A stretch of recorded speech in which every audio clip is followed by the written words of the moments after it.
अकुपञ्चरी सुदर्शन बस्नेत विगत 25 वर्षदेखि कम्मर र गर्दनको दुखाइसँग सम्बन्धित विषयमा अकुपञ्चर, फिजियोथेरापी र प्राकृतिक चिकित्सा मिलाएर उपचार गर्ने अस्पताल सञ्चालनमा छु। म आफू चाहिँ अकुपञ्चरिस्ट हुँ।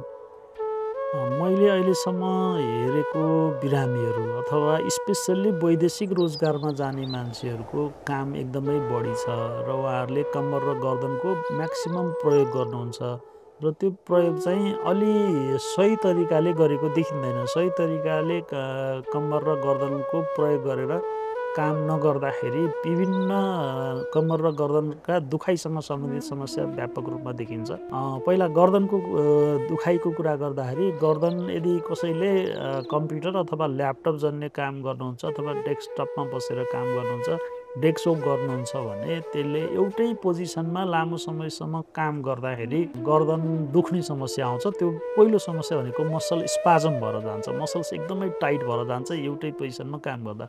र त्यो पोजिसनमा काम चाहिँ एउटा त धेरै प्रयोग गर्नुहुन्छ, गर्दनलाई अत्याधिक रूपमा प्रयोग गर्नुहुन्छ। दोस्रो, गर्दनलाई प्रयोग गर्दा सही तरिकाले प्रयोग गर्नुहुन्न। सही तरिकाले प्रयोग नगर्दाखेरि मांसपेशीमा टाइटनेस आउने समस्या चाहिँ वैदेशिक रोजगारमा जाँदाखेरिका मान्छे होस् या नेपालमै बसेर देशमै स्वदेशमै बसेर विभिन्न डेस्क वर्क गर्ने मान्छेहरूलाई मेजर देखिने समस्या गर्दनमा को मसल्स टाइटनेस हो। अब यो मसल्स टाइटनेस बढ्दै गयो, कहिलेकाहीँ चाहिँ झड्का दिने कामहरू गर्नुभयो, गर्दनको एकदमै प्रेसर पर्यो भने त्यसले डिस्क प्रोल्याप्स बनाइदिन्छ। डिस्कमा समस्या आउँछ। डिस्क प्रोल्याप्स भयो भने गर्दनको दुईटा हड्डीको बिचमा भएको कुसन, जसलाई हामी मेडिकली डिस्क भन्छौँ, त्यो डिस्कमा प्रेसर पर्यो भने त्यसले थोरै प्रोल्याप्स हुन्छ। डिस्क प्रोल्याप्स भनेको डिस्कले आफ्नो ठाउँ छोडेर थोरै बल्ज, प्रोल्याप्स, बल्ज, प्रोट्रुजन, एक्सट्रुजन, सिक्वेस्ट्रेसन भन्ने स्टेजहरू हुन्छ। त्यो भनेको स्पेसल्ली डिस्कमा परेको दबाव हो। त्यो कारणले गर्दनबाट हातसम्म जाने नसालाई कम्प्रेस गरिदिन्छ, जसलाई हामी चाहिँ गर्दनमा नसा च्यापिएको समस्या भन्छौँ। अब गर्दनमा नसा च्यापिने समस्या होस् या मांसपेशीको दुखाइ होस्, गर्दनको टाइट नहुने समस्या होस्, यो सबै तीनवटा मुख्य कारणले हुन्छ। पहिलो कारण भनेको यसको अत्याधिक प्रयोग, दोस्रो कारण भनेको सही तरिकाले प्रयोग नगर्नु, तेस्रो कारण भनेको यसलाई ओभरयुज हुनु र रेस्ट नगर्नु। यति कारणले यसलाई बढी आउँछ। अब हामीले गर्दनबाटको यस्ता समस्या आउनबाट जोगिनको लागि केही पोस्चर करेक्सन गर्न जरुरत हुन्छ। पहिलो चिज, गर्दनलाई यसरी जुन हामी ल्यापटप चलाउँछौँ यसरी धेरै बेरसम्म यसरी ल्यापटप चलाउने काम गर्नु हुँदैन। सकेसम्म डेस्कटप अथवा डेस्कटपको प्रयोग गर्ने, नभएदेखि ल्यापटप चलाउनुहुन्छ भने अलि माथि हाइट, यसरी हेर्दाखेरि आँखा चाहिँ सिधा यो माथिल्लो टपको ल्यापटपको सबभन्दा माथिल्लो भागमा 30 डिग्रीको स्ल्यान्टिङमा त्यो पारेर ल्यापटपहरू डेस्कटप चलाउन सकिन्छ। अथवा कम्प्युटर काम गर्नुहुन्छ भने पनि डेस्कमा लेखपढको काम गर्नुहुन्छ भने त्यसलाई करेक्सन गर्न जरुरत हुन्छ। पहिलो पोस्चर करेक्सन गर्ने। दोस्रो, ओभरयुज। आधा घन्टाभन्दा बढी एउटै पोजिसनमा बसेर गर्दनको काम गर्न हुँदैन। त्यसो गर्ने बित्तिकै प्रत्येक आधा घन्टामा 3 मिनट ब्रेक गर्ने अथवा 30 मिनट पछाडि 3 मिनट, 30 को 3 को रेसियोमा त्यसलाई हामीले एकैछिनलाई 3 मिनटलाई मात्रै रेस्ट गरेर अलिकति करेक्सन गर्न सक्छौँ। सकिन्छ भने आधा घन्टामा, नसक्यो भने प्रत्येक 1 घन्टामा 5 मिनट ब्रेक लिने र त्यो ब्रेकले तपाईँको काममा असर गर्दैन। त्यो ब्रेकले तपाईँको कामको पर्फर्मेन्स अझ बढाइदिन्छ। र ब्रेक लिने बित्तिकै केही एक्सर्साइजहरू, स्ट्रेच गर्ने एक्सर्साइजहरू, जस्तो गर्दनलाई यसरी तन्काउने, अगाडि लाने, पछाडि लाने, हात यसरी चलाउने, यसरी स्ट्रेच गर्ने, यस्तो खालको एक्सर्साइजहरू प्रत्येक 5 मिनटमा यसरी पछाडि लिएर जाने, यसरी थिच्ने, यस्ता विभिन्न एक्सर्साइजहरू आफैले गर्न सक्ने एक्सर्साइजहरू जुन चाहिँ गर्दनलाई यो मुभमेन्ट भयो, यो मुभमेन्टहरू भयो, यस्तो एक्सर्साइजहरू गर्दनको लागि 1 घन्टा काम गरिसकेपछि कम्तीमा 1 मिनट त्यसरी गर्ने र अलिअलि हिन्डुल गर्नुभयो भने त्यसलाई करेक्सन गर्न सक्नुहुन्छ। पहिलो गर्दनको समस्या भयो। दोस्रो, वैदेशिक रोजगारमा बसेका धेरै जस्तो नेपालीहरूले भोग्ने दोस्रो समस्या भनेको कम्मरको दुखाइ हो। अब यो कम्मरको दुखाइ मुख्यतया एउटै पोजिसनमा काम गर्ने मान्छेहरूलाई अथवा उभिएर बस्ने मान्छेहरूलाई, कसैले चाहिँ जर्की मुभमेन्ट गरेर अगाडितिर झुकेर सामान उचाल्ने मान्छेहरूलाई, कहिलेकाहीँ वैदेशिक रोजगारमा हामी कहीँ आउनुहुन्छ, म विदेशमा गाडी चलाउँछु, एकदम लामो समयसम्म गाडी चलाउनु पर्ने हुन्छ, त्यो गाडी चलाउँदाखेरि मेरो कम्मर दुखाइको समस्या आयो भन्नुहुन्छ। यसलाई पनि हामीले कम्मरको समस्याको लागि पनि त्यही मेथड प्रयोग हुन्छ। कम्मर र गर्दन दुवैको समस्याको लागि पहिलो समस्या आउने भनेको खराब आसन। हामीले काम गर्दाखेरिको बसाइ, उठाइ, सुताइ, हिँडाइ, यसमा आउने खराब पोस्चरको कारणले आउने समस्या हुन्छ। त्यसलाई एउटा कम्मरमा पनि त्यही समस्या भयो।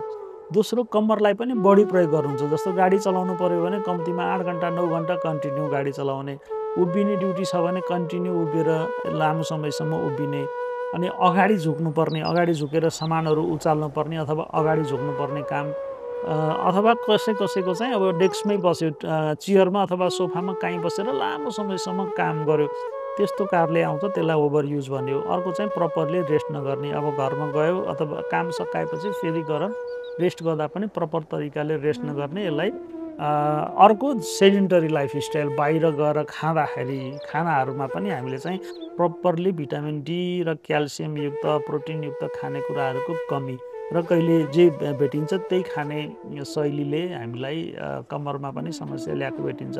र वैदेशिक रोजगारमा काम गर्ने मान्छेहरूको यहाँ नेपालमा आएर हामीले हेर्दाखेरि अधिकांशको भिटामिन D3 चाहिँ कम भएको भेटिन्छ। लामो समयसम्म एसीमा काम गर्नुहुन्छ र खानपिन अनि घाममा एक्सपोज हुँदैन, सनलाइटमा एक्सपोज हुँदैन, त्यसले गर्दाखेरि भिटामिन D3 को पनि मात्रा एकदमै कम हुन्छ। र यसको लागि सबैजनाले करेक्सन के गर्ने भने फेरि कम्मरको समस्याको लागि पनि अगाडि झुक्ने पोजिसनलाई ध्यान पुर्याउने, अगाडि झुक्दाखेरि स्पेसल्ली ध्यान पुर्याउने, एउटै पोजिसनमा काम गर्ने बेलामा यसमा पनि 30 मिनट सकिन्छ भने 30 मिनट, नभएदेखि 1 घन्टामा 5 मिनट ब्रेक गरेर काम गर्ने। अर्को, लामो समयसम्म पलेटी कसेर नबस्ने, अनि हिल सुजको प्रयोग नगर्ने, सकेसम्म स्पोर्ट्स सुजहरू चाहिँ प्रयोग गर्ने। यसरी गरेर पनि कम्मरको समस्याबाट जोगिन सकिन्छ। अर्को, यदि तपाईँ डेस्क वर्कमा हुनुहुन्छ भने यस्तो कम्मरको पछाडि यो कुसनलाई, यसरी कुसनलाई पछाडि ढाडमा राखेर सिधा ढाडलाई चाहिँ एकदम स्ट्रेट राखेर खुट्टामा अलिकति तपाईँ फुट रेस्ट राखेर काम गर्नुभयो भने पनि त्यसले कम्मरको पहिलो जोगाइ आउँछ। दोस्रो, यदि तपाईँ अगाडि झुकेर काम गर्नुपर्ने छ भने सिधा अगाडि नझुक्ने, अगाडि झुक्दाखेरि एउटा खुट्टा अगाडि एउटा खुट्टा पछाडि राखेर यसरी झुक्ने पोजिसनमा काम गर्ने। तेस्रो भनेको कुनै समय यदि तपाईँ अब कुनै काम क्लिनिङको काम गर्दै हुनुहुन्छ, सरसफाइको काम गर्दै हुनुहुन्छ भने टुकुरको बसेर सरसफाइ नगर्ने। त्यस बेलामा पनि एउटा घुँडा खुम्च्याएर अलिकति अगाडि झुकेर एउटा खुट्टा खुम्च्यायो भने त्यसरी चाहिँ गर्न सक्नुहुन्छ। यसको पोजिसनहरू हुन्छ, त्यो पोजिसन हामीले तपाईँलाई गाइड गर्छौँ।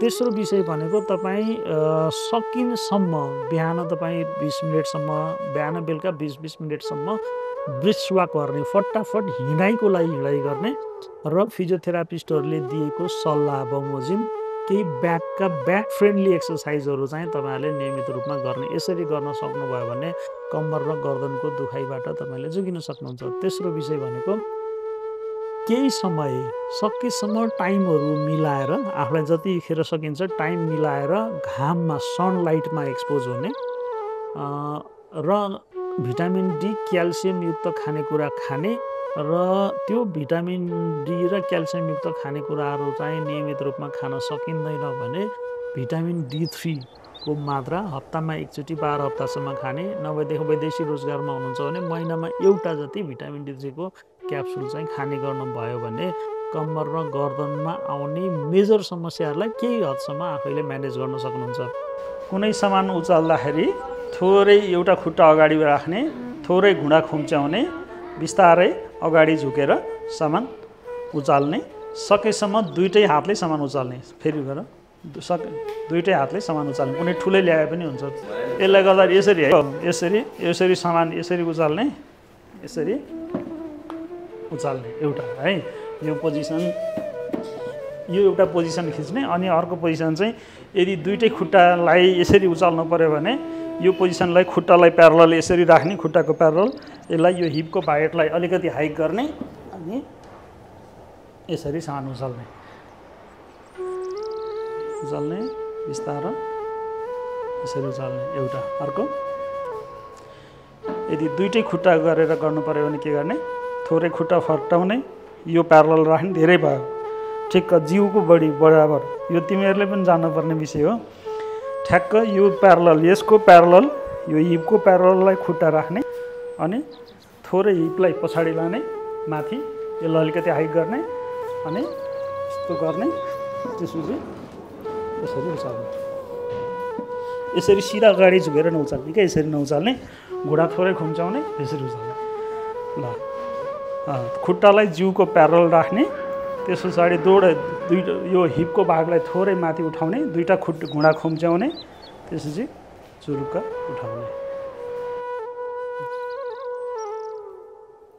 थोरै घुँडा यो पनि फ्ल्याट राखौँ, राखौँ, अगाडि हेर, अगाडि। ल ठिक छ। यो आसनमा बसेर दाहिने हात सिधा अगाडि हेर्नुहोस्, अगाडि दाहिने हात हो।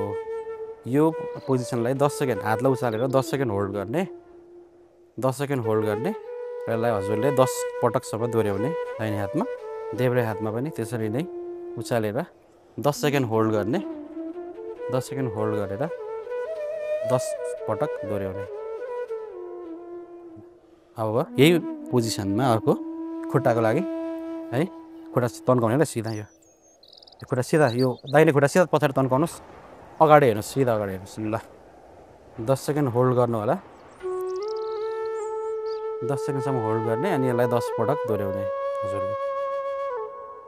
देब्रे पनि सिधा तन्काउने, खुट्टा सिधा गर्ने, 10 सेकेन्डसम्म होल्ड गर्ने, यसलाई पनि हजुरले 10 पटक दोहोऱ्याउने। उचाल्ने माथि, फेरि गरौँ। ल फेरि उचाल्नु, एकछिन होल्ड गर्ने, 5 सेकेन्ड होल्ड गर्ने, फेरि अनि रिल्याक्स, फेरि उचाल्नुहोस् तल। हजुरले यो एक्सर्साइजलाई हजुरले 10 पटकसम्म गर्ने, ठिक छ।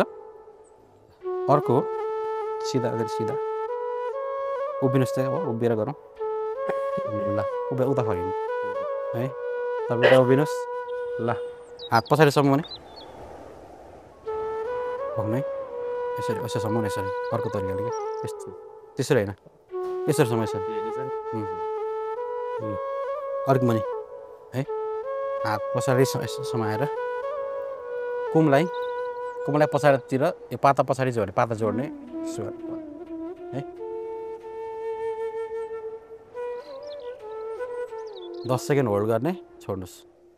ल फेरि पछाडि पाता जोड्नु त, यो पाता जोड्ने अनि यसलाई यसरी नै 10 सेकेन्ड होल्ड गर्ने, 10 पटक गर्ने, ठिक छ। अर्को यो राख्नु, यो खै सिधा 90 डिग्रीमा राख ल, 90 डिग्री,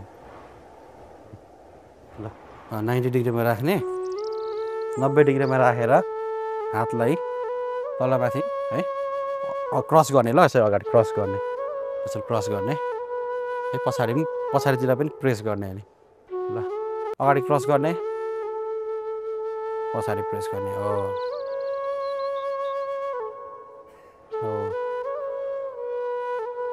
ल हजुरले यसलाई 10 चोटि गर्नु पर्यो। एकैछिन यसलाई ठ्याक्क हातलाई कुममा राखेर र अगाडि पछाडि भन्नु पर्यो, गर्ने भन्नु पर्यो। ल हातलाई कुममा राख्ने, कुममा खुम्चाएर राखेर अगाडि घुमाउनुहोस् 10 चोटि, अगाडि पखना, ल फेरि, ल हो है, ल हो नि 10 फन्को अगाडि, 10 फन्को पछाडि है त। अब यो अगाडि उता लैजाउँ, अगाडि हो 2 3 ल 10, ल दुईवटा घुँडा खुम्चाउनुहोस् है, यतिको राखेर कम्बर उचाल्ने, अलिक मुनि, अलिक थोरै मुनि, ल यतिको राखेर 10 गर्ने, यसलाई यसरी 10 गर्ने अनि 10 पटक यसलाई पनि दोहोऱ्याउने सिधा। अर्को दुवै घुँडा खुम्चाउने माथि है, यसरी 90 डिग्रीमा राख्ने, दुवै खुट्टा बिस्तारै है, ल होल्ड गर्ने, यसलाई यसरी होल्ड गर्ने, दुईवटा हात सिधा माथि उचाल्ने, दुईवटा सिधा माथि गर्ने, हो यसरी 10 गर्ने अनि यसलाई यसरी 10 पटक गर्ने। अहिले ठिक छ। अब कोल्टो पर्नुहोस्, कोल्टे सुन्दैन। खुट्टा सिधा सिधा, खुट्टा सिधा गर्ने ल। सिधा गर्ने, दाहिने खुट्टा सिधा उचालेर है थाम्ने। 10 सेकेन्ड होल्ड गरेर 10 पटक गर्ने। यो चाहिँ तपाईँले दुवै साइडमा गर्नुपर्ने हुन्छ।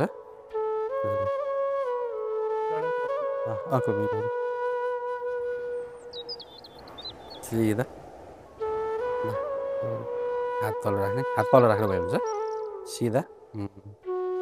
ल उचाल्ने, 10 सेकेन्डसम्म होल्ड गरेर राख्ने यसलाई। अनि हजुरले यसलाई 10 पटकसम्म दोहोऱ्याउनु पर्ने हुन्छ।